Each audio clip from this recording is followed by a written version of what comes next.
kelen aw ye Burama Diallo lamɛn ni bɛɛ ko a ma ko Max ni dɔw fana ko Jack Bauer. Je suis Jack Bauer.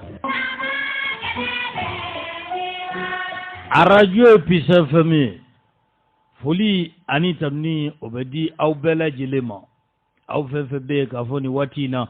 ni o kɛlen don ka kɛ radio butɔ ka munumunu ni ka bila 98 a n'a nɔkanfɛn 8 na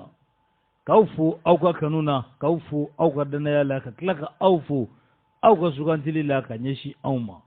laseli anw b'a kɛ ka bɔ Banangabugu zone commerciale douane ale kɔfɛ ti coy tɛnɛ tarata ni ka taa bila araba la nɛgɛ kanɲɛ 7 n'o dana gosira kunnafoliw olu bɛ di sabula kunnafoli ale ye fɛn ye fɛn min na b'i fa ka sɔrɔ i ma dɔwɛrɛ bila i da maa kunnafolilen a ka fisa ni maa kunna sirilen kunnafoli dilen kɔfɛ ka sira di aw ma nɛgɛjuru sira hakilina min bɛ aw la faso jɔli la aw bɛ se k'o fɔ cogo min na ɲɛma Umar Mariko a kɛn bɛ ka baara in bɛɛ lajɛlen na kɔlɔsi Dramane Tangara nɛgɛ kɛrɛfɛ b'a bolo o b'a sama waati min ka filar di chaque Sidibe ale plateau labɛn banabagaw ka ɲɛjan ɲɛmakɔrɔ levier jan chaîne grise ambassadeur a bi yan an bɛ mawuludu la je sais pas aw ye duwawu minɛ min han min tɔgɔ tɛrɛma kan so ok tabarikala i ni sɔgɔma simaw bɛ di basi foyi t'u la nba k'i ye wajulu kɛnɛ sigi i ka kɛnɛmani kan o ye laada o tɛ kuma kura ye koyi i yɛrɛ de y'a nimɛ o de ye kuma wɛrɛ ye i ka kɛnɛmani i fana bɛ se k'a fɔ o de ye kuma wɛrɛ ye siya i fana bɛ se k'i ka kɛnɛmani fɔ o de ye kuma wɛrɛ ye i m'a nimɛ o de ye kuma wɛrɛ ye n b'i fo a diyara n ye ka lamɛnbaa bɛɛ fo bɛɛ tulo b'i la maa o maa sɔgɔlen mana sɔgɔmada in na an bɛ foli di u bɛɛ lajɛlen ma k'u bɛɛ ni sɔgɔma tabarikala i y'a fɔ cogo min na a tɛ tɛmɛ o kan ka bɛɛ fo Mali kɔnɔ ani Mali kɔ kan fasoden minnu bɛ jamana kɔ kan fasoden minnu bɛ jamana kɔnɔna la k'u bɛɛ lajɛlen fo bateau kɛra surɔ bateau bɛ to senna bi ka jɛ k'an daba ma deli a k'a bɛɛ lajɛlen minɛ hɛrɛ mugu ka a suuru jamana in kan k'a basigi k'a kolo suma k'a k'an sago ye hali n'o y'a sɔrɔ bɛɛ sago tɛ jamana basigili ye dɔw ta o ye jamana yɛrɛ de a durudulen ka to sabula n'a ma duruntu olu t'u ta sɔrɔ ala k'an kisi u ma ala k'u cɛ janyana ala ka n'u ŋaniya ka o sabati u ye nin ye an donkan ye yarabi ka bɛɛ fo n'an ye bɛɛ fɔ an bɛ don ni kunnafoliw ye sabula an sigi kun y'o ye kunnafoli ale de bɛ maa fa ka sɔrɔ i ma dɔwɛrɛ bila i da kojugu maa kunnafolilen a ka fisa ni maa kunna sirilen kosɛbɛ i b'a ye k'a fɔ an ka jamana minisiri min bɛ yen ni ale ka caw ni o ɲɛsinnen don kalanko ma kalanta a tɔ ye dɔgɔkun kelen bɔɲɔgɔnko ye sabula jamana ɲɛmaaw kɛlen don ka kalanta bila novembre kalo tile fɔlɔ la a fɔra walasa a bɛ se ka kɛ ka ɲɛ cogo min na minisiri kalan minisiri o tɛ didenw ye yan a ye weleli kɛ fɛn min ye école privée a ye olu ɲɛmaaw wele cogoya min na u bɛ se ka sigi ka kuma a ye foli ni tɛnini k'a lase u ma u ka wuli ka jɔ u bɛ ka wuli ka jɔ min kɛ bi kalan ta sira fɛ a ye u fo o la a ko a bɛ fɛ u ka sigi ka miiri Mali kalanko problème yɛrɛ min bɛ a la u ka miiri o kan ni ko o da kɛnɛmaya walasa fura kɛrɛnkɛrɛnnen o bɛ sɔrɔ a la a ko kalan tatɔ min filɛ k'a b'a ɲini u fɛ ko u bɛ baara kɛ cogo min na ka kɔrɔ cɛsiri timinandiya o kɔnɔna la k'a b'a ɲini u fɛ dɔ ka fara o kan a ye fɔ min ma ko éducation civique et morale ECM faso kanu a bɛ se ka don ekɔlidenw na cogo min na k'u o baara ko o kɛ o ye baara ɲuman ye yirituru ko o fana kanu don ekɔlidenw na o bɛɛ ka ɲi ekɔlidenw ka kɛ yiri fɛ u ka kɛ yirituru o fana fɛ o ko don ko ka nin bɛɛ lajɛlen kanu ko ka a don u la minisiri a nisɔndiyara kosɛbɛ ni sigi in na a ko ɲinan kalanta ko ala k'a kɛ basigi kɔnɔ ekɔlidenw olu bɛ se ka kalan ɲuman sɔrɔ ekɔlimɛtiriw bɛɛ lajɛlen wasalen u bɛ se ka bɔ a ka kuma ɲɛna kuma ɲɛna dɛ a ɲɛna dɛ a ɲɛna tabarikala a ɲɛna tabarikala ni mun ɲɛna o bɛ fɔ tabarikala awɔ k'a jija ani kalanfaw ka bɛn ko la merci awɔ René Tapsoba i b'ale dɔn René Tapsoba ale de ye FMI diɲɛ seleke 4 u ka wariko FMI Fonds mondial a fɔ cogo di Fonds monétaire international Fonds monétaire wariko kuma de tɛ foyi ya wariko kuma de bɛ fɔ yen an t'o dɔn e tɛ wariko kalama Fonds monétaire international wariko kuma dɔrɔn de bɛ fɔ yen wariko kuma fɛn bɛɛ bɛ yen k'o ye sɔrɔ ye o de fɔ monétaire international a ɲɛmaa ye jɔnni ye Christine tɛ Christine Lagarde Christine Lagarde ale ma cɛ dɔ ni nɔrɔ bila cɛkɔrɔba in DSK Dominique Strauss-Kahn ni ma fili kɔni DSK Guinéen tɛ yan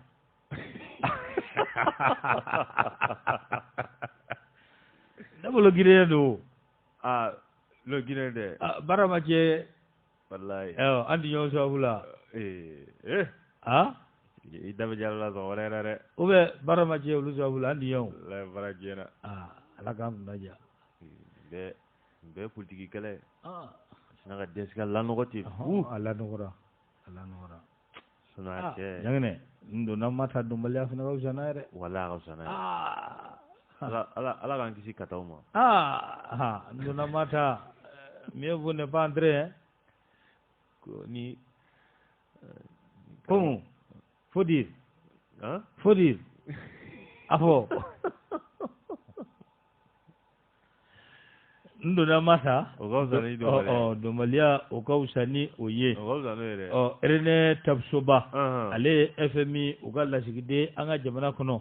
a ye baara min kɛ yan baara a sera a kuncɛyɔrɔ la a welela k'a ka taa fan wɛrɛ fɛ sabula maa wɛrɛ o bɛna ale nɔrɔ bila yanni a ka taa a taara an ka fanga ɲɛmaa fɛ Dr Choguel Kokala Mayiga ka taa foli ni tanuni k'o ta k'o sɛgɛrɛ a ko k'ale ma foyi sɔrɔ an ka jamana kɔnɔ ni bonya ani karama tɛ o yan tala ye dɛ bonya bɛ mande bonya masegin bɛ ko jatigiya ɲuman ko an bɛ so o la an bɛ se dɛ ale kɔni bɛ ka bɔ jamana in kɔnɔ ka sɔrɔ a ma diya a ye kosɛbɛ a nege b'a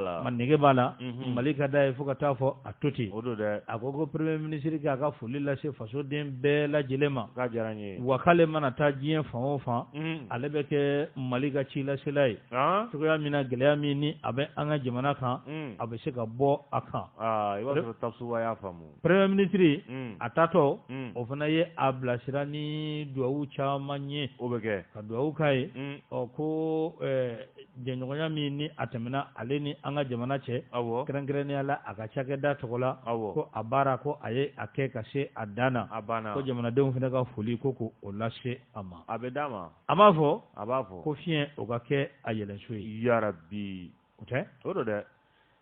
Ɲanginɛ kunun fɛn min ye jɔnjɔn o dira jɔnjɔn dira Kuluba jɔnjɔn tilala ka di premier ministre ale Jabala la jɔnjɔn a min dira Kuluba o ye fangaso an ka fangaso a baarakɛlaw ye jɔnjɔn taara ka di u ma minnu ye baara kɛ a kɛcogo la cogoya min na jamana bɛ se ka wale ɲuman dɔn k'o kɛ u ye a kɛra ten i b'a ye k'a fɔ fɛn min ye premier ministre fana ale ka cakɛda la jɔnjɔn taara ka di baarakɛlaw ma baarakɛla minnu ni u yɛrɛ hakili la k'a fɔ ko olu ye baara kɛ a kɛcogo la a kɛra jɔnjɔn ko da ye a kɛra ten dɔmɔden ma bon moi je travaille pas à la primature ni à la présidence sisan ye dugutigi den ye gulokiba b'a la ouais dugutigi den an ka ɲɛma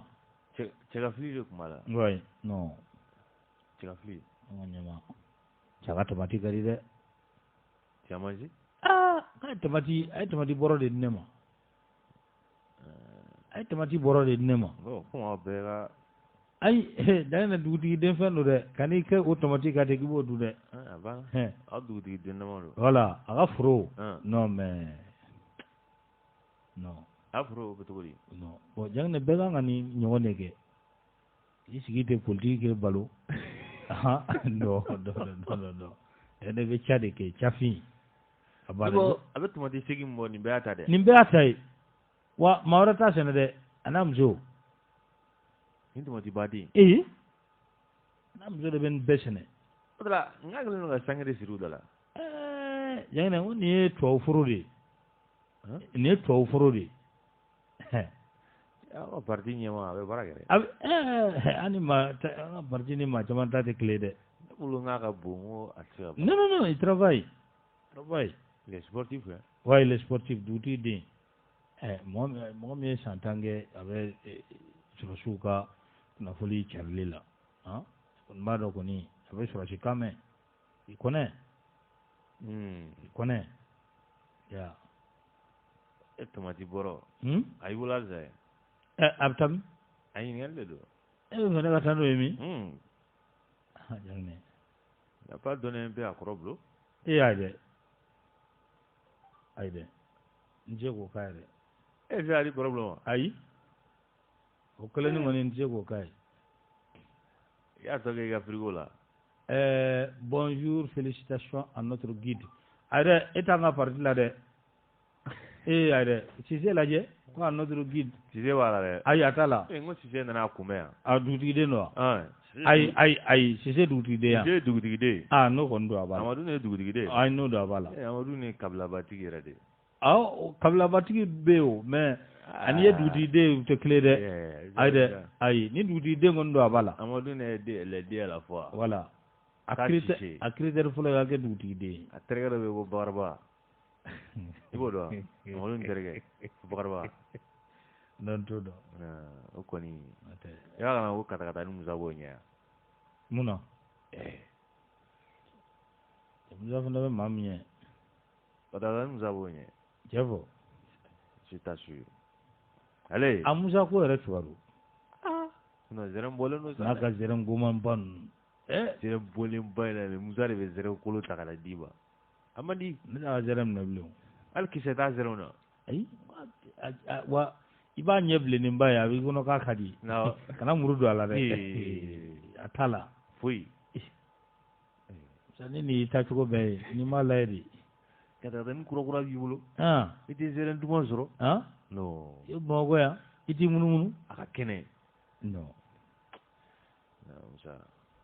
okay ala ka so clean mana ya rabbi ala ka so clean ibai kafo Algérie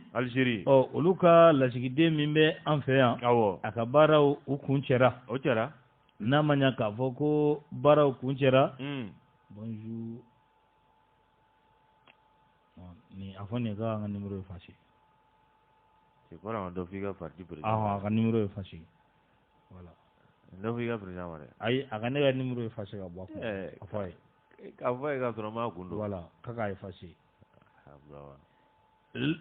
Algérikaw ka lasigiden min bɛ an fɛ yan ale fana ka baaraw o sera a kuncɛyɔrɔ la n'a ma ɲa k'a fɔ ko baaraw olu sera a kuncɛyɔrɔ la Boualem Chebehi a tɔgɔ de y'o ye nin ye larabu tɔgɔ ye yani i tɛ se nin fɔcogo la o kɛlen ni tɔgɔ gɛlɛnman ninnu man di ne yan couscous arabe n'i t'o dun nin fɛn dɔw bɛ yen i tɛ se k'a fɔ voilà maraw couscous arabu kɔni o ka di o ka di i ma Algérie ta i m'o nɛnɛ o fana ka di Algérie n ko bɛ tigɛdɛgɛ n'a tobi ni sɛ ye a sardine kɔni bɛ aw Algérie ayi tigɛdɛgɛ n'a bɛ tobi ni sɛ ye a sɛ ka tigɛdɛgɛ n'a la ɲuguna sɛ bɛ k'a la Algérie fɛnɛ sagasaga sɛ bɛ k'a la fagoyi sɛ bɛ k'a la misi tɛ misi bɛ yen kɛ sagasaga n ko sagasogo de non ils aiment la chair nin fɛnɛ nin bɛɛ ka sɛ laban bɛ kasi kɔnɔ dɛ yani jɔn ayi e ka jɔn ma tigɛdɛgɛ n'a sɛ sagasaga sɛ fagoyi sɛ awɔ n'i y'a sɛ sugu la i b'a finen ba ye n'i ye basi dilan don mais baji yɛrɛ taara tɛ sɛ yan Allahu akbar basi bɛ dilan ni nɔgɔbakun de ye o y'a nama ye sa a couscous ye sɛ parce que olu ta n'an ta de kɛ qui arrose ça quand tu arroses un bon couscous de a tɔgɔ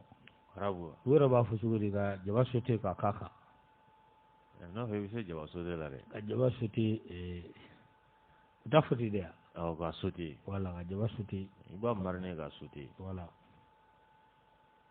o ma e bɛ to ka gɛrɛ ka da la ɲagalen kɔrɔ wa ah awo ayo gere gere la ne gere gere do kai ne wo gere kele ngoni mo gere nde malo la de no ti confirmer maintenant ne wo gere bon je bilao tu na fa ça ya na kunu ngado nyama ka birula mu afo mu kana babo bah non, j'ai compris. J'ai compris? Tu parles Konimo. Pour elle. Oh. Allah kan kunaja. Au marché. Allah kan kunaja. C'est bon? Aïe, koni a auto balne la parce que on me bon si elle lui Allah. Hein? Ne be mi? Allah. Na grande ya. Mais bolé gena yi mona forogo be do so de. Ni gena to ya dia munanti me fe ngafli trala. Ah? Ya mongra? Aywa, akai. On va gana fure. Ne de moi. Voilà. C'est bon. Voilà. Atara no ye Algérie la sigide, atara Ablaye Diop fe. Awo. Ablaye Diop anga ministre mi nga chanya jirendo anga jamana ani jamana werache okunye onyina bolima na manyaka foko atara asra ala sabula alefene ga bara osere akuje yorola agoko Algérie ni Mali jenyo ya mimbe ucheni watina ko akadi fuka tafo atoti akadi de ko alebe ko bela jelenge alna lebla la kata jamana werela wal manatura Algérie no ye Algérie yere fabai kabe sika ko kuke ninga adanyuma ninga odo anga jamana atabolo la jagene alena oke alena ke malika kumala shela ye kako ke ko Mali ale ya chena jamana do jamana mini amagobe demena Mali jamana do ni a jamana de unche sirleno mo jamana fere buga jamana fe joni maldew bawo ame alno asro denjugu do banchela no luka ay jane o tabako la gwe o tabala denjugu be mawchela abe ko lu tagaboy abe jamana ka sira jele ka amine akoko ale koni na fere ni dabali bela jelen sigi sega teriya mi ani kuma nyogonya mi ni obe awni oluga jamana chebi dengene ka do fara oka tuga mina Algérie be sega Mali deme ninga bo ningeleya inkono Ablaye Diop afane kumata aya yira famiye Algérie la sigi deina komunu be jamana kunga ni watina iba fo sidawu mawye naliminke kana anfe ani kibaru ya wore munu be jamana kono ay ni bela jelen fese Algérie la sigi denye ninga soroka ablasirani ni sonja ani duwawi onyana mate kala ka shena nyumai amina rabbi alaga manga nyangando blanola ya rabbi malika ni muye ya rabbi mumbe mali Algérie ga jenyoyala tiens re kan partenaire gagnant ala ko ma kunye jama amin ala kana ke majugu ala kana ke majugu sinyo jugu mayne amai an sinyo Algérie ala ngije sinyo jugu ma ya rabbi Assise nationale abeke ay oko bana kabao abana akobe senzena kana namanya kafa akobe senzena kunu premier ministre Dr Shogal Kogala Maiga docteur aye jangine ninga abara nyogon ministre ani uka cabinet mauku ubela jelen fara nyogonga ka fenge fe mi nabe fama ko conseil de cabinet ka shigi ka nyefoli ke nyogonye PAG no ye plan d'action gouvernemental bara mi ni CNT mau sonama afara ko ka abara waleya aka don bara be dabulo mina bi ko donc o nyefo nyogonye yo o baraw ke o bane assise mamun ganga bla abara nyefe ko olu maw ko olu sukanti olu sukandira mamun ganga bla abara nyefe o sukantira kaba ena maître bala de nyai maître Cheikh Omar Konari nyai ils ont fait partie ko kale mirila kame ka foko Mali yela ay ni maître tanna be jontanna maître kay na de maître yo ye abe akora bala goji aba foka mai abe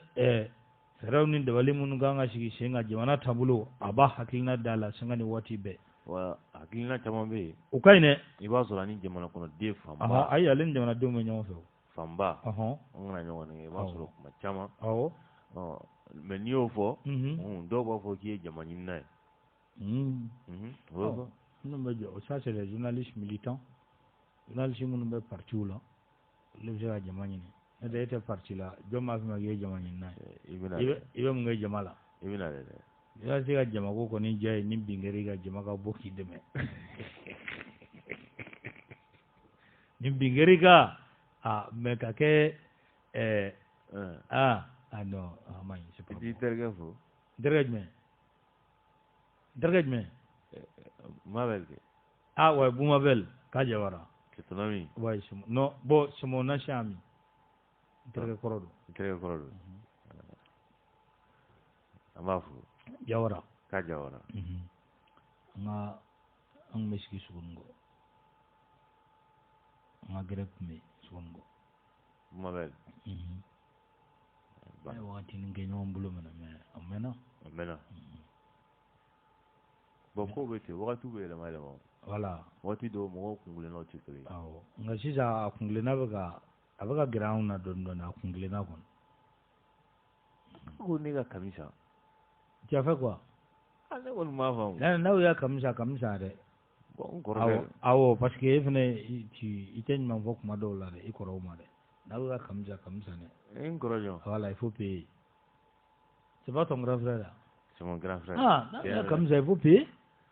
ko n ko mawuludi ko bɛ sen na ko ni mawuludi tɛmɛna n ko mawuludi denwuli fana bɛ yen ko kalo kura le disi kan yan n ko bon k'a ka dugawu kɛ n'o jaa ne kamisa tiɲɛ yɛrɛ la kamisa non n bɛ kamisa ne ka naani min b'i la e y'o bila waati jumɛn na e ka naani jumɛn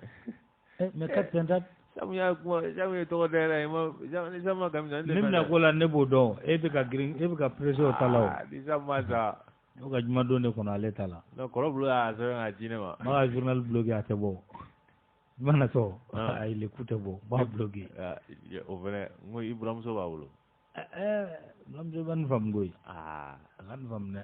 n'o kɛra n'an tɛ ka kini na dɛ buramuso yɛrɛ ale ko k'a bɛ kami tobi ka na n'a ye puis a bɛ ka kɔɲɔ a kɛlen ni sisan cɛ a tɛ ɲini ka san 2 bɔ ne ko n'an taara n'an ma zamɛ dun dɔw ko k'a kɛra dialogue national ye ka deni k'a ka zamɛ ko kɛra o ye deni zamɛ buramuso ko k'a bɛ a sara ko elle va préparer 2 pintades pour moi seul mais jusqu'à présent tu n'as rien vu non mais on durait sur la route fo ni maramu tulo b'an na a tulo b'an na sinon mun ye Samu ye kɔni ayi ale ma wuli Samu ka dugu kɔni ale 13h de o ma jɛ ale ta tɛ sunɔgɔ yɛrɛ dɔrɔn dɛ ale hali téléphone a b'a faga fo 13h anw m'an sen kan depuis 5h du matin bɛɛ ni wuli kuma tɛ bɛɛ ni wuli ka sɔgɔma dɛ tabarikala Jangina i b'a ye k'a fɔ maa minnu bɛ yen n'olu kan ka assise a baara kɛ tigɛden kɔni a sini olu la assise a bɛ daminɛ jamana in kɔnɔ kalo in tile 25 n'a daminɛra a bɛ to sen na fo novembre kalo tile 21 maa caman kɔni taara tiɲɛ yɛrɛ la an ye maa dɔw y'a la danayama y'olu ye ni Ala sɔnna ma sini an n'a lisi a dafalen ka a di o tɛ maa dɔw kɔni b'a la tiɲɛ yɛrɛ la baara ɲɛdɔn u b'a dɔn danamaw don u ye u ka prévu yira jamana in kɔnɔ ka kɔrɔ jamana bɛɛ bɛ ɲɔgɔn dɔn jamana in kɔnɔ bɛɛ bɛ ɲɔgɔn dɔn voilà maître Ate Jara e b'o dɔn ayi n t'ale dɔn mais n ye maa min ye ka a kɔni commentaire kɛ n sɔnnen don o tigi ye n sɔnnen don o tigi ne dun a ye kunnafoniya di dɔ kɛ maison de la presse la ne delila k'a d'i ma k'i k'a lamɛn kabini o don ne ye kala sama a la il est bien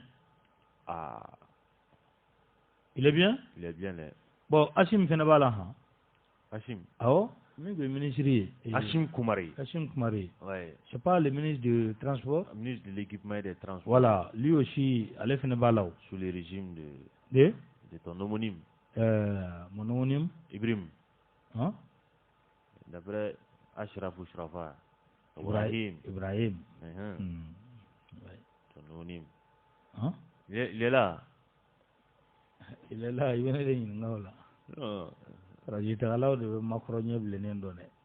desi ngoro kawni nga walma digoroni ne mega Facebook la shuro karamo chama wajule direct ne mai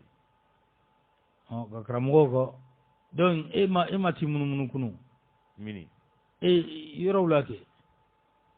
ini vanji marse ka shuru ya bani ngbe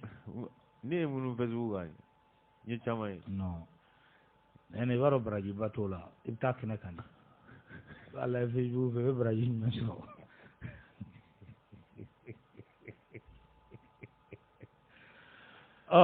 iba ka fo vemiye o bara olu bɛ senna an bɛ jɛ ka dugawu kɛ a asisi ala k'a kɛ asisi yɛrɛ yɛrɛ ye ala k'a ko ye dɛ fasodenw bɛ min ɲini a ka kow ye ala k'a kɛ mali ta ye ya rabi Janginɛ an ka taa Faransi mun bɛ yen n'an taara Faransi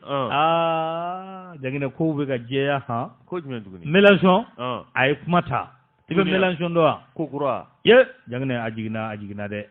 Mélenchon ye kuma ta donc an ye kuma a ka kuma dɔw fɔ yan o tɔ dɔ wa Dra Jean-Luc Mélenchon Dra France insoumise an ka taa Dra Respectez la démocratie qui n'est pas un spectacle.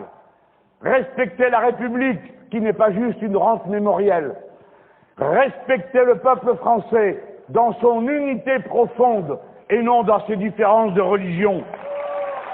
Respectez vos opposants parce que c'est le premier devoir du plus puissant dans une démocratie.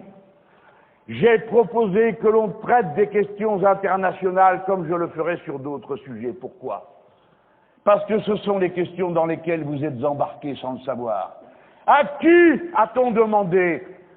de faire la guerre du Mali? Une fois à l'Assemblée nationale. Et depuis 8 ans, nous y sommes sans en avoir discuté une seule journée, ni voté une seule fois. Cela nous coûte 2 millions d'euros par jour. C'est la guerre la plus chère que la France ait faite depuis la guerre d'Algérie. Il y en a pour 5 milliards qui, si nous les avions distribués aux gens qui se trouvent là-bas, auraient davantage pacifié la population que tous les bombardements qu'on a pu y faire. Et nous n'aurions pas perdu 50 des nôtres, sans compter les victimes civiles qu'on ne compte jamais et qui sont non moins nombreuses. Parce que on ne vous a pas demandé, et je veux dire en tout cas que pour moi, non, la Russie n'est pas un ennemi. Non, la Chine n'est pas un ennemi. La France n'a pas d'ennemis dans le monde. Elle a des intérêts, elle a des principes, mais je refuse qu'on s'embarque dans la guerre sans fin à laquelle on nous promet et dans laquelle nous sommes ridicules, comme nous l'avons montré en Australie, où l'on s'apprêtait à armer M. Scott Morrison et les autres dirigeants libéraux de l'Australie, qui, comme des cyniques, des menteurs, des truqueurs qu'ils sont, et de pauvres caniches de l'Empire nord-américain, au dernier moment se sont dédits et ont ridiculisé la France qui ne méritait pas d'être traitée de cette manière. Mais tant mieux du moins, parce que nous ne sommes pas embarqués dans l'alliance des pays qui se trouvent là contre la Chine. La France est une nation pacifique. Et si vous m'élisez, nous cesserons les guerres. Nous demanderons à quelles conditions le Mali peut à nouveau appartenir aux Maliens. Et nous partirons le jour où on nous dira de nous en aller. Et nous souhaiterons bonne chance au peuple malien, qui est notre peuple ami, et qui choisira bien, comme il l'entend, de faire ce qu'il veut de lui-même. Ces questions, comme elles sont importantes, comme elles sont maltraitées, comme elles sont toutes rabaissées au rang d'un spectacle auquel on ne comprend rien, où un coup succède à l'autre. Un jour, on intervient. Le lendemain, on insulte le Premier ministre du Mali. Un jour, on s'en va faire des gesticulations mémorielles. Le lendemain, on insulte le peuple algérien. Quel est cet embrouillamini qui fait qu'on ne sait plus qui est la France? Il faut qu'on le sache de nouveau et il faut que vous sachiez à quoi vous êtes engagés. Draïja, merci. Merci, Igwe. Jagre, man la men. Mo Majesa. Drajo. Ajo. Oh, voilà. Voilà. Yekro fo famu. Nya fam. Ni fleshi ka anyeshi frashi jamana fama ma. Macaroni spaghetti. Kabeka faransi bila sira kan sira min ni faransi dɔɔnin tɛ a ye ko faransi ko u kun kan ka mali dɛmɛ a dɛmɛ cogo yɛrɛ de la ni mali ko an mago tɛ aw la don min na ko wa k'u fana kun kan k'u ka minɛnw cɛ ka taa ko mali kun kan ka dɛmɛ walasa mali dugukolo fan bɛɛ lajɛlen mali kun bɛ se ka o sɔrɔ ko nka ko yanni ko o tɛ ka kɛ fɛn wɛrɛ jumɛn bɛ ka kɛ ko mali premier ministre ko o bɛ neni a fɛ k'a bɛ Algérie neni k'a bɛ chinois kɛ a jugu ye k'a bɛ Russie fana kɛ a jugu ye ko a donnen don ko la ko min ni tiɲɛ yɛrɛ la a t'a dɔn ko jugu tɛ faransi la jugu t'a la ko faransi b'a ka hakɛw ɲini o hakɛ ɲinitɔ ko o man ka kɛ ni maa wɛrɛw burujali ye o man ka kɛ ni degun tali ye ni ka ɲɛsin maa wɛrɛ ma nin ye Jean-Luc Mélenchon ye a bɛ ka nin fɔ faransi jamana faama ma Jean-Luc Mélenchon voilà nin ye kuma la kumabaw ye a kɛlen don ka sunɔgɔ tigɛ ka bɔ spaghetti nin yɛlɛ ayi Macron i m'a ye n'a bɛ clôture don a ballon dan sisan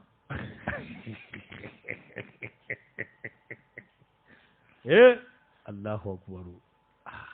ene ma tɛ bila Mali la tɛ koyi bon e b'a dɔn a ye kuma dɔ fɔ a tɛ kɛ koyi komi kuma in ka jan ko ɲinan y'a san 8 guerre min n'a bɛ Mali la a kuma taara u ka assemblée la siɲɛ 1 u b'a discuter san 8 kɔfɛ discussion foyi wɛrɛ ma k'a la foyi ma kɛ ce qui veut dire que faransi yɛrɛ tɛ k'a ɲɛɲini kɛlɛ mun bɛ Mali da la an ye nin san hakɛ in kɛ an kan k'an sigi an kan ka taa sira jumɛn fɛ walasa gɛlɛya in bɛ ban ko san 8 kumaɲɔgɔnya ko 1 de kɛra u ka wasaden bulon kɔnɔ ce qui veut dire que baara ma kɛ ko baara tɛ ka kɛ Mali bɛ degun kɔnɔ Mali dugukolo bɛɛ lajɛlen kan ka minɛ ka di Mali ma ko yanni o ka kɛ ko a bɛ to premier ministre nelini de la Mali premier ministre k'a b'o neni a bɛ Algérie neni a bɛ ka faransi da don ko la ko min a man ka faransi da don a la faransi t'a ta ye ko ridiculisera voilà faransi malola ko faransi malola fan caman fɛ u yɛlɛ ko mun fɔ ye ka sababu k'u ka président ye tabarikala macaroni spaghetti i bɛ dɔ fɛ yan yɛrɛ nin ye ka a ye fɔ nin de ma Brésilens ka fɛn tɔgɔ karate min bɛ kɛ Brésil ayi o tɔgɔ bɔra n kɔnɔ dɛ san kɔni Cheikh Sidibe ni Ampere ninnu de b'o dɔn jɛgɛ n'i yɛrɛ ma fɛn kalan ni ma ko dɔw kɛ c'est pas bon hein ayi ne t'olu kɛ non e de kan k'o kɛ o ne tun b'a kɛ o i b'a dɔn ne y'a dabila sisan sinon n t'o kɛ ne y'a dabila sisan sinon ne tun b'a kɛ Ampere bɛ ne c'est-à-dire i bɛ boli ka na mɔgɔ ma ni fanga min ye a b'o fanga de la travailler k'i yɛlɛ kɛlɛ na o ye jazili ta ye tai chi de o ayi n tɛ tai chi ça c'est la technique du tai chi awɔ mais tai chi dɔrɔn t'o ye ɲinan i b'i jɔ i bolo ka mɔgɔ bugɔ n'i sen de k'i jɔ i bolo kan awɔ Cheikh Sidibe b'a dɔn mais a ka kɛ i ka kɛ maa fɛkɛmani yɛrɛ Cheikh Sidibe b'a dɔn Ampere n'o tɛ n'i ma fɛkɛ ten n'i b'i jɔ i bolo kan Ampere fana b'a dɔn i fanga bɛ taa n'i bolo ye dɛ ne tɛ kuma ne bɛ kuma tɛ e b'a fɔ ne bɛɛ la c'est bon voilà donc an bɛ k'o de k'u la bi u yɛrɛ fanga an bɛ k'u fanga kɛ k'u yɛrɛ de kɛlɛ cɛ Jaginɛ bon e bɛ ka ɲinɛ mun kɔ dɛ non ni cɛ in i bɛ ka nin mun kumakan k'a la awɔ n'i yɛrɛ kɛlen ka sunɔgɔ tigɛ ka bɔ ayi a tɛ ka sunɔgɔ Mélenchon nin bɔ nin bɛ je ci a kɔ la a bɛ ka guwa a bɔ a bɛ je ci a kɔ la Jaginɛ an ka taa ɲɛfɛ kibaruya tɔnin bɛ yen Oklé Jaginɛ Oklé ka u ye ma sɛbɛn bɔ k'a di président ma dɔ bɛ arajo volume jigi sisan a ka jigi a kulo ma ka a y'a jigi a y'a yɛlɛ an kɔni b'a fɔ a b'a bɛn a kulo ma ka jɛ de voilà ni mankan bɔnna kulo kɔrɔ kuma bɛ pan i kunna voilà n terikɛ kulo b'an na Cheikh Diallo Lecce le Cheikh awɔ a ka nɔnɔ ka di kojugu nɔnɔ wayi a nɔnɔ bɛ a bɛ sunɔgɔ ka ɲa ouais bon e bɛ ka Cheikh ka nɔnɔ ye min Alaji ne pas tu vois mon teint maintenant ça brille pas hein non ça brille pas mais ça se bronze Jaginɛ yɛrɛ la k'a fɔ ko IBK ka ministre dɔ bɛ yen o tile bɔra ni a sɛbɛn ye k'a ye ministre kɛ IBK tile la Jaginɛ a kelen dugukolo 51 de b'a bolo dugukolo 51 ale kelen bɛ yen du 3 o bɛ a bolo a ka nafolo o ye sefa wari 1,350,000 a ka nafolo million kɛmɛ saba ani 50 ani 5 jamana kelen do o de bloqué maka tɛ ko la a bɛ k'i munumunu ni wari tɔ ye bujiba kɛrɛfɛla a tɛ 2000 la immeuble caman bɛ yen jamana ko bɛɛ y'a kelen ta ye bujiba kɛrɛfɛ fɛn a se 2000 la immeuble caman bɛ bujiba kɛrɛfɛ ko o bɛɛ y'a kelen de ta ye o dugu ni ma yɔrɔ dɔn ninnu ma kɛ ten yan ko bɛɛ y'a kelen ta ye Allahu akbar an bɛ jɛ ka dugawu de k'a ye a ye wari min ta dɛ an ka na babu a koloma yɔrɔ yɛrɛ la sisan an ka sɔrɔ ka kuma ka a di maaw ma CEDEAO nana Akufo Addo ni o ye CEDEAO ka an bɛ don min na ko bi CEDEAO ɲɛmaaba ye a ye nali min kɛ an ka jamana kɔnɔ Jaginɛ a nakun kuma jɛyara sisan jaabi min fana dira a ma o fana jɛyara an ye kibaruyaw sɔrɔ kunun Jaginɛ ka bɔ a sɔrɔ yɔrɔ yɛrɛ la Jaginɛ n'i ye kow ta k'a lajɛ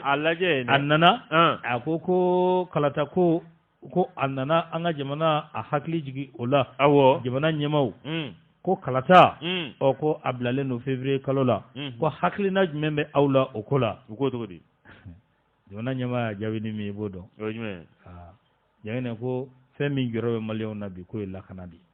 o de don ŋɔni bɛ maliyɛnw sen na bi a jaabira n'o de ye o ye lakana ye ko kalata ko b'aw bolo cogo di ko e ko kalata ayi fɛn min jɔrɔ bɛ maliyɛnw na sisan o ye anw ka jamana lakana ko ye comment sécuriser notre pays merci Jaginɛ a tilala ka a fɔ tuguni assise min ni a bɛ sen na ko k'o jɔ ko ka assise jɔ ko assise jɔ assise kana kɛ jamana ɲɛmaa y'a jaabi ni min ye i b'o dɔn ko maliyɛnw de bɛ o décider c'est à nous de décider ko anw de bɛ o décider c'est le terrain qui commande Jaginɛ a tilala ka min wɛrɛ fɔ i b'o dɔn i b'a dɔn ko ci in donna ale da yɛrɛ yɛrɛ de Jaginɛ ko politique maaw minɛli min bɛ ka kɛ sisan ko k'o fana jɔ a jaabira ni min ye i b'o dɔn ko nin dossiers bɛ sen na ko depuis transition ma daminɛ ko transition kɔni bɛ ka baara de kɛ ko wa ko justice ko c'est indépendant anw fɛ yan a banna kiri b'a yɛrɛ ye maa min ka di kiri ye kiri bɛ o de minɛ k'a fɔ ko fanga k'i sen don kiri la ayi ko o tɛ anw ka jamana ye yan a banna ni yurugu kɛlɛli don Jaginɛ k'o bɛ to sen na fo ka taa se waati min ma Jaginɛ assise ko maliyɛnw de bɛ o décider Jaginɛ fɛn min ye kalata ko ye Jaginɛ ko anw mago bɛ lakana de la bi a jaabira tan de Jaginɛ a dimina a n'a ka délégation u y'u kɔ don u taara a dimina a ma neni a bugɔra ayi cɛ min fɔra ye dɔrɔn a n'a ka délégation u y'u kɔ don u taara n'a ma ɲɛ k'a fɔ ko u taara anw fana sigi n bi yan an bi yan kunun Bazoum ma taa Burkina Bazoum n'o ye Niger faama ale fana taara Burkina olu ka ɲɔgɔn ye kɔnɔna la olu fana y'u jɔ ko Mali k'an bɛ ka fɛn fɛn fɔ ko nin si tɛ dalilu ye dalilu min b'a to ni élection tɛ se ka kɛ ko nin si tɛ dalilu ye an t'a la ko lakanabaliya bɛ yan ko élection tɛ se ka kɛ yan Jaginɛ k'o tɛ dalilu ye Bazoum ni Burkina faama ko ten n ko y'aw ta ye a tɛna an na voter wajibi la o tɛ nɛgɛjuru labila di 20-20-18-65 a banna ni min ye da gosi dara o la don Santana kulo b'an an b'a fo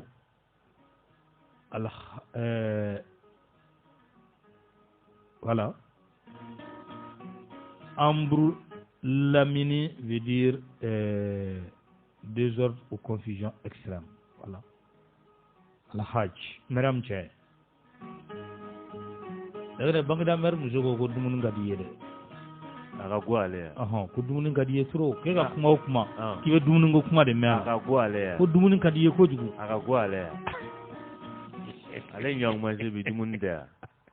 allo an ce somaw bɛ di tɔgɔ n'i jamu i Jara kuma b'i bolo an ka jamana ɲɛmɔgɔw u kana yɛlɛma dɔrɔn u kana mɔgɔ kan lamɛn u kana mɔgɔ kuma lamɛn u kana mɔgɔ kuma lamɛn ayi jamana bɛ jɔ cogo min na u ka gérer ten nɔ ane buko ni ala sonama amu go fini go fondere bo ni ala sona ala nne jamana glanori tabarkala ronga amu ka na fiya ko mon na rew ko de na baraka ni ala sona ambifo merci Traoré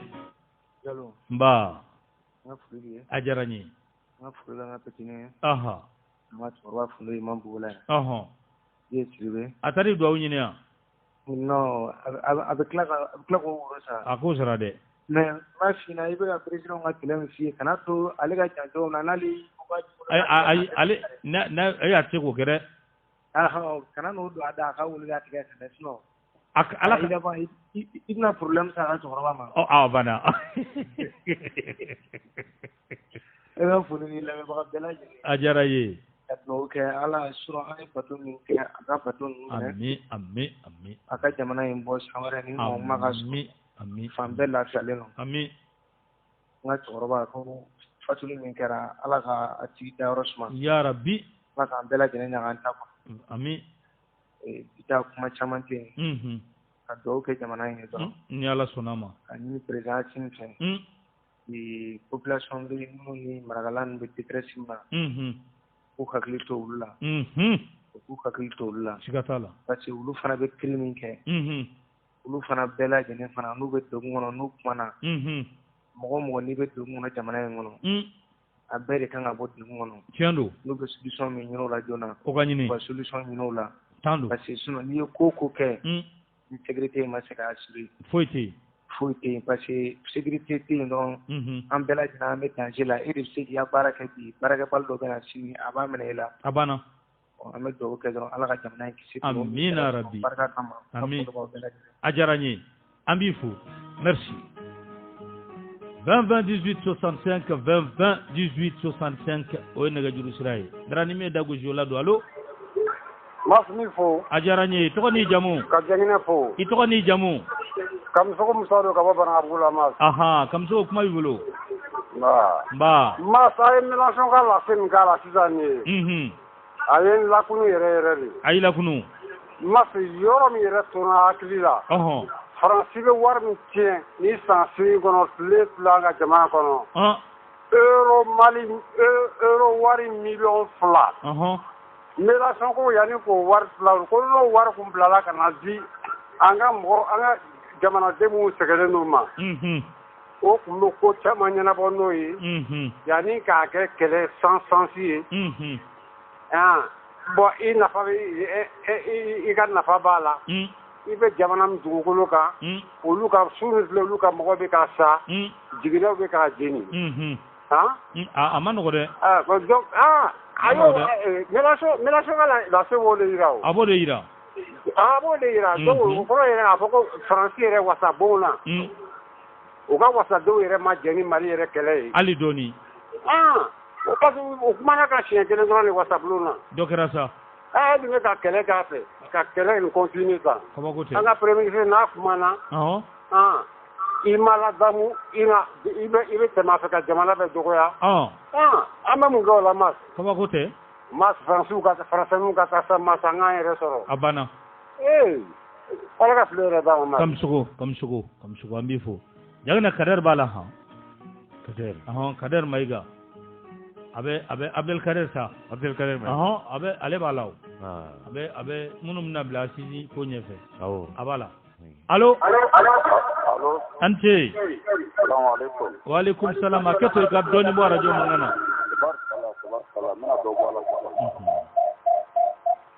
ito ni jamu basi foite to ni jamu tanate no ito ni jamu to chekoro boli nyama koro dugukoro iboli marhaba jallo mba flama bo flala ayi la jaraka ko abiya ko be jamina Traoré do bo ko ba mbena ka Traoré kambe apu no yoro ni ala sona wallahi yanke ne asu ngore na jallo ajaranye je ka message min kira la sisa kuma mun be ka fo jallo mogo were kanga do ka fo che mi abana inde la ka fo ta plateau ba ka nye terrain kungulo so ka bago de tumambulo awo le de to kuma import ma chama ni bogon bi bolo ku bolo tala te ta quoi atita ta ko tala bon donc la ambe mi fo ala bi do bay barkala Jallo ala ka aywa an hamnan ko no ammi kuma caman tan fɛ ataki min kɛra kuna sini kɔrɔ Tombouctou awɔ a fɔra ko mortar mobili dɔ yera la ko mobili ko mortar plaki de b'a ka Jallo a ma fala ne la dɛ ko in ye ko dɔnnen de ye mais comme bamananw ko ten nɔ ko n'i bolo bɛ bama da ɲɛ tugulen i b'i jija k'i bolo bɔ a da fɔlɔ irisiw ka nali ko Jallo ni irisiw mana ne yɛrɛ tɛ sunɔgɔ su kɔnɔ quoi ayi ni ko banna o parce que mɔgɔw bɛ ka fa dɔw de fɔ tu k'a fɔ ko fo an ka ɲɛmɔgɔw ka jɔ ka kuma quoi ko an k'an bolo bɔ Faransi bolo ko n'olu b'o tiɲɛ fɔ ko ayiwa irisiw ka nali ko tɛ se ka kɛ ko Faransi bɛ k'a kɛ cogo o cogo tiɲɛ yɛrɛ la u bɛ k'an dusu tɔɔrɔ nin baara kuma bila yan quoi an b'i fo nisɔndiyara bi quoi an b'i fo salamaleykum merci baara bɛ kɛ dogo ni dogo la ka ban u bɛ bali min na u ɲɛ bɛ irisiw la k'a fɔ ko irisiw natɔ k'a bɛ ye ayi maaw ko b'u kunkolo la a tɛ kɛ ten dɛ allo a ni ce n b'a ni ce somɔgɔw bɛ di somɔgɔw bɛ tɔgɔ ni jamu Mohamed Maïga i Maïga allo kuma b'i bolo ne Gawoka de ne Gawoka ne bo Gawo kunu an Gawoka an bɔra ka Asimu Goyita ni Choguel Kokala Maïga soutenu parce que depuis kun nana an ɲɛ b'a la ko bɛ ka taa ɲɛ min na o b'a arranger kojugu u ka baara ka ɲi donc an bɛ dugawu k'u ye ala san ala k'u ta ɲɛ yarabi voilà an Gawo ka Bukɔ tabarikala parce que an sɛgɛnna tabarikala voilà an b'i fo merci bien merci 20 28 65 jangina ngo boli ye juma nata kunɲɔgɔn ye boulevard sanfɛ le 23 ayi dɛ an bɔr'o la o an taara le 28 la juma nata kunɲɔgɔn da yan'o cɛ an bɛ ɲɔgɔn sɔrɔ yan adresse à la nation voilà allo somɔgɔw bɛ di tɔgɔ ni jamu Konate somɔgɔw bɛ i ni fama kuma b'i bolo ne ko tiɲɛ ye fila de bɛ kelen de don tiɲɛ kelen pe masi i t'a fɔ yan mɔgɔw ɲɛna k'u ka wuli ka ninnu fana nɛni sa ka jɔn nɛni ka Mélenchon nɛni kɛ y'a dɛ ka Mélenchon nɛni Français minnu bɛ yan n'olu bɛ ka Faransi défend Français yɛrɛ de ma bɔ ka nin fɔ sisan sa populisme dɛ n bɛ mɔgɔnin dɛ tɛgɛrɛ mun fɔra yen nɔ est-ce que Maliyɛnw de tɛgɛrɛ fɔ o kun ayi tubabu yɛrɛ de bɛ ka tɛgɛrɛ fɔ masi tiɲɛ dugulen tɛ sa ayi hali dɔɔni n'i ka jamana janfa i b'a ye ɲɛ la masi o de kosɔn depuis i bɛ ka kɛlɛ wagati ne de k'i fo bi a diyara n ye kosɛbɛ kuntilenna kelen de b'aw la quoi a diyara n ye peuple ka kuntilenna wallahi masi a bɛ ka baara k'o de kan tabarikala c'est à dire ne ma deli ka émission lamɛn fɔlɔ ko ne jigir'i la fɔlɔ tabarikala a diyara n ye kosɛbɛ peuple kuntilenna dɛ e bɛ ka baara k'o de kan wa fɛn fɛn n'a bɛ dogo la masi e b'a da kɛnɛ kan a diyara n ye kosɛbɛ n ka foli b'i ye wallahi masi Mali bɛ bɔ nɔgɔ la ni Ala sɔnna a ma cogo nin na mɛ n tɛ nin dɛ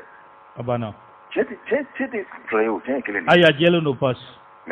merci beaucoup Konate allo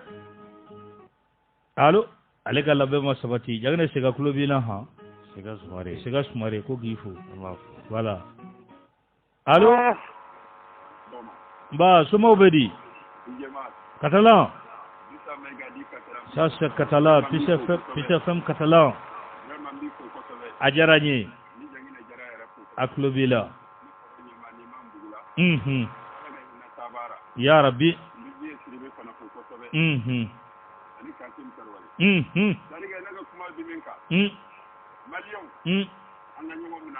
ni Ala sɔnna a banna a banna o yera a banna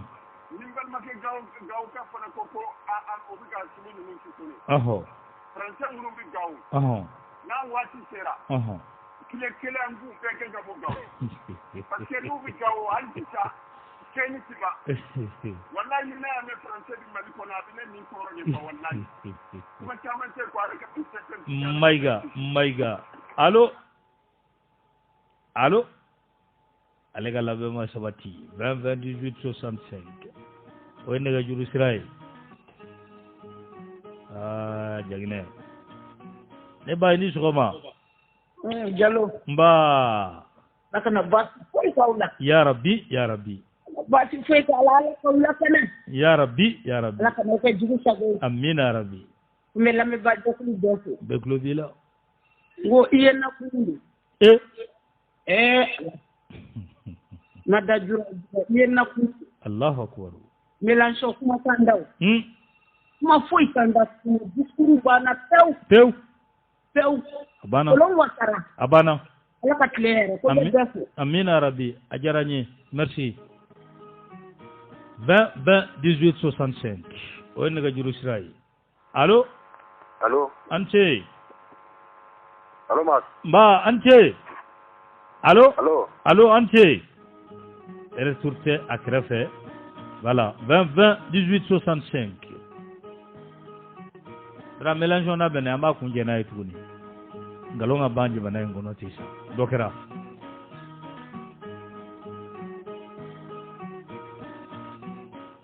Allô? Ante. Suma obedi. Allô? Allô? Aleka labe Omar Sabati.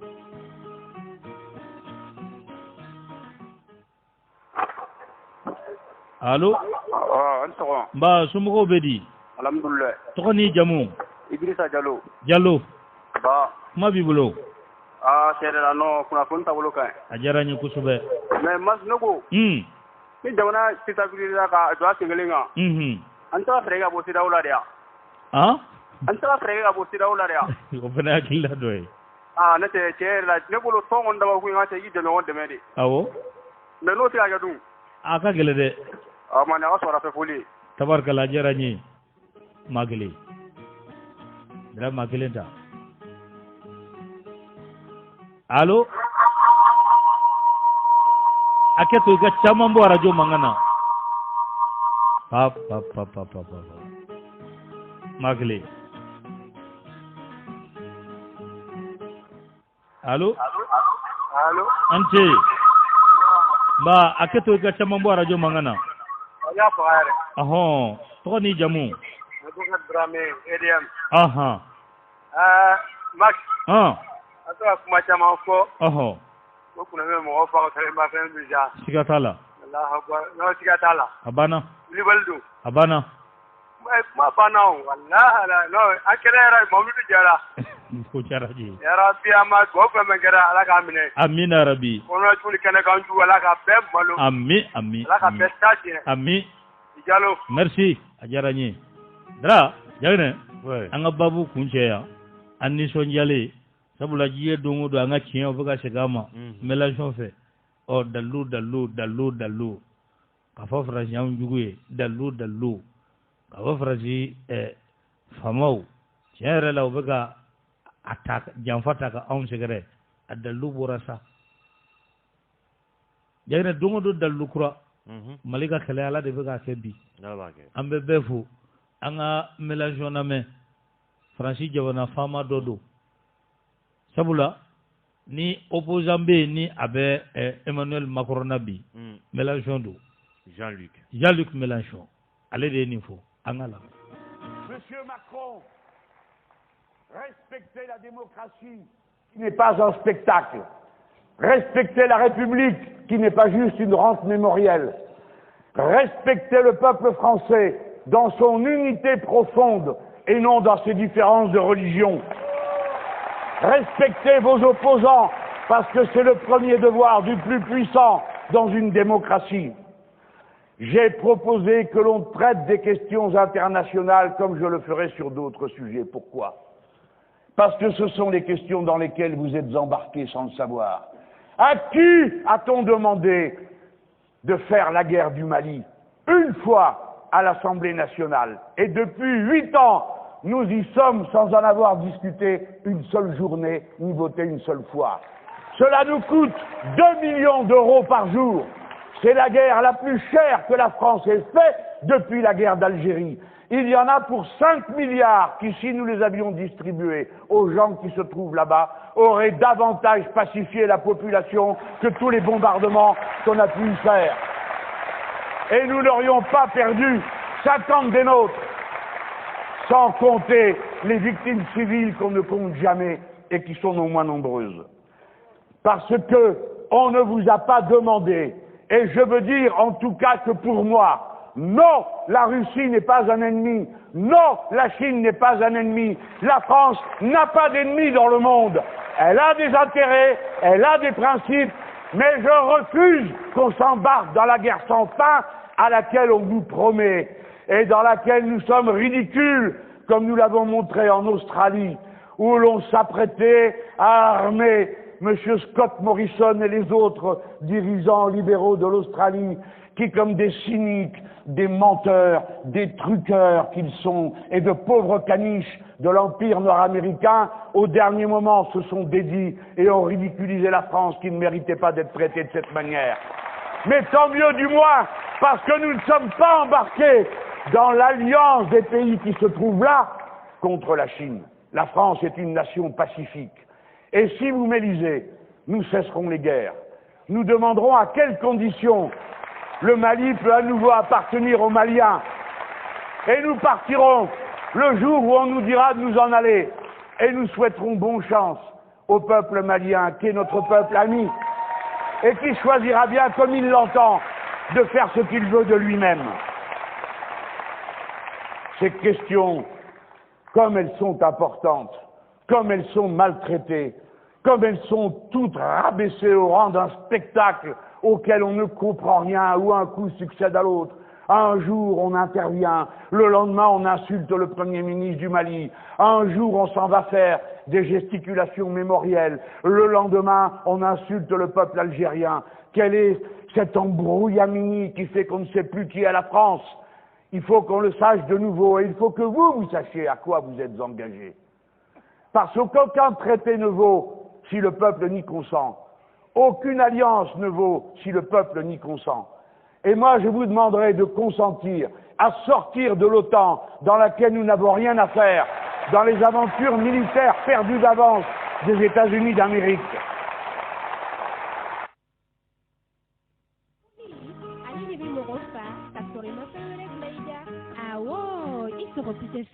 E fɔlɔ de b'a mɛn k'a faamu ka tila k'a ɲɛfɔ tɔw ye.